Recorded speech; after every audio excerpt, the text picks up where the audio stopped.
Salut à tous, j'ai choisi de faire des tops sur cette chaîne, alors n'attendons pas plus longtemps et commençons par le top 9 des arcs dans One Piece.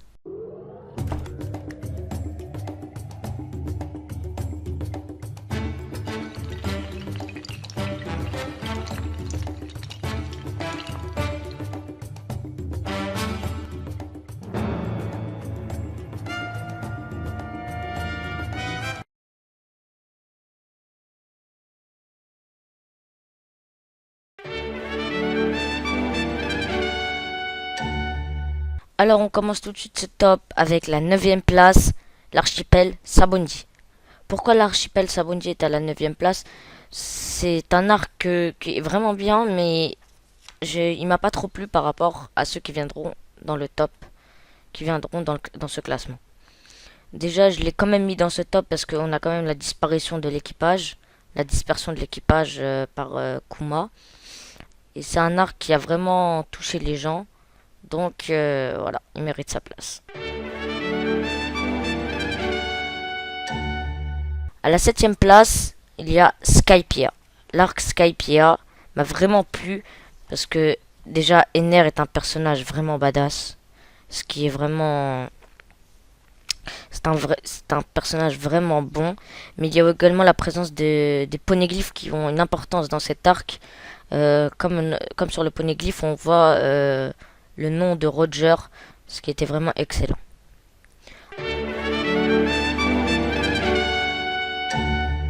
À la 7ème place, il y a l'arc Thriller Bark. Alors Thriller Bark, ce qui m'a beaucoup plu dans Thriller Bark, c'est la course contre la montre avant l'aube. C'est-à-dire que quand on leur a volé leurs ombres, il y avait vraiment cette course contre la montre, ils devaient la récupérer avant l'aube. Mais il y a aussi Moria qui est un peu foufou, le corsaire foufou. Et c'est aussi dans cet arc qu'on mentionne pour la première fois Kaido.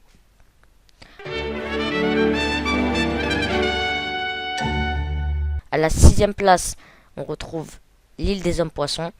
Alors pourquoi l'île des hommes poissons? Parce que déjà on a un retour des hommes poissons qu'on n'avait pas vu depuis un moment quand même. Depuis Arlong, on en a vu quelques-uns entre les deux, mais jamais une importance. Alors déjà, c'est un arc vraiment bon, même si le niveau des personnages, on va dire le niveau des méchants, n'était pas exceptionnel. Mais l'histoire était vraiment intéressante. On a plus d'informations sur les armes antiques. Et l'histoire de Fisher Tiger était vraiment excellente aussi.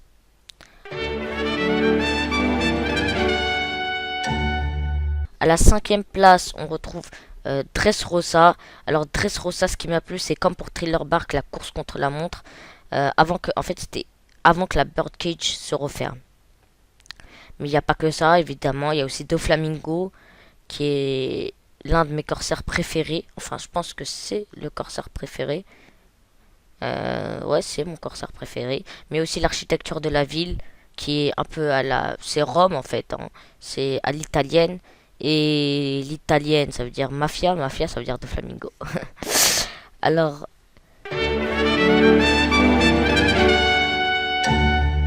À la 4ème place, il y a Enies Lobby. Alors, Enies Lobby... Pourquoi j'ai mis Enies Lobby avant cela? Avant tous les arcs que je viens de citer avant. Je l'ai mis parce que CP9. CP9, j'adore le CP9. Cette façon agent secret, ça m'a vraiment plu. Mais il y a aussi le sauvetage de Nico Robin qui était vraiment excellent. Et on a pu voir, on a pu en apprendre un peu sur le passé de Robin. Le Buster Call, etc.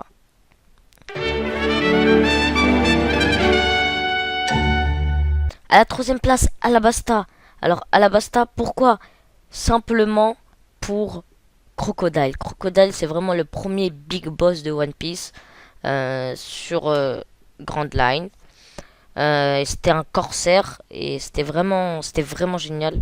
Et je pense que ça reste l'un de mes personnages préférés. À la seconde place, il y a Impel Down. Alors j'ai mis Impel Down à la seconde place parce qu'on revoit vraiment tous les personnages.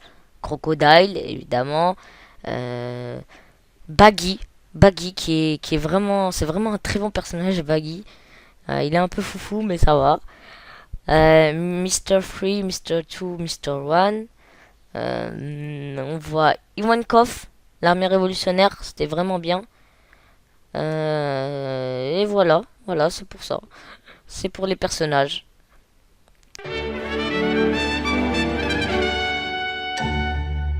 Alors en première position, je pense que vous l'avez deviné, c'est Marineford. Alors Marineford, pourquoi?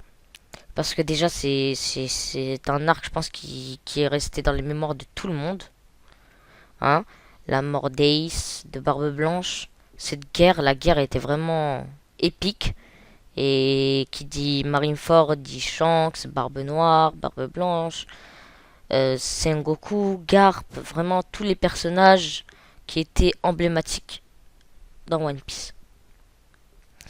Voilà, ce top est terminé. Vous savez maintenant les arcs que j'ai préférés. J'ai bien dit j'ai préféré. Je ne détiens pas la vérité absolue. C'est un top vraiment personnel. Donc dites-moi votre top dans les commentaires et on se retrouve dans une nouvelle vidéo.